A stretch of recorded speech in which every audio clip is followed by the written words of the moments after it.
ഇനി നമുക്കൊരു തക്കാളി സോസ് കണ്ടാലോ. അപ്പോൾ ഇതാ കഷ്ണങ്ങളൊക്കെ അടിപൊളിയായിട്ട് ഞാൻ കുഞ്ഞു കഷ്ണങ്ങളാക്കിയിട്ടുണ്ട്. അത് നമുക്ക് നേരെ കുക്കറിലേക്ക് തട്ടി കൊടുക്കാം.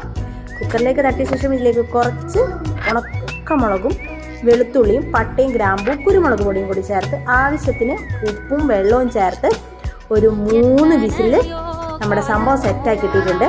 ഇനി ഇതിലേക്ക് നമുക്ക് ഇത് നേരെ ജാറിലേക്ക് ഇട്ട് കൊടുക്കാം. മിക്സിയുടെ ജാറിലിട്ട് നന്നായി ശടപടാ അടിച്ചെടുക്കാം. അതിനുശേഷം നന്നായി ഒന്ന് അരിച്ചെടുത്ത ശേഷം നല്ല കട്ടിയായി കിട്ടിയിട്ടുണ്ട്. ഇനി നമ്മൾ ഇതിലെ ജലാംശം മുഴുവൻ കളയണം. ശേഷം നല്ലോണം കുറുകി നല്ല ഗ്ലൈസിങ്ങോട് കൂട്ടി വരുമ്പോൾ അതിലേക്ക് നമുക്ക് ആവശ്യത്തിന് മധുരത്തിനായി പഞ്ചസാരയും പിന്നെ കുറച്ച് വിനാഗിരിയും ചേർത്ത് നന്നായി മിക്സ് ചെയ്ത് കുറുക്കിയെടുക്കുക.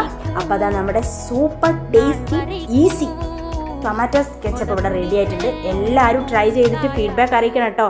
അപ്പോൾ ബൈ.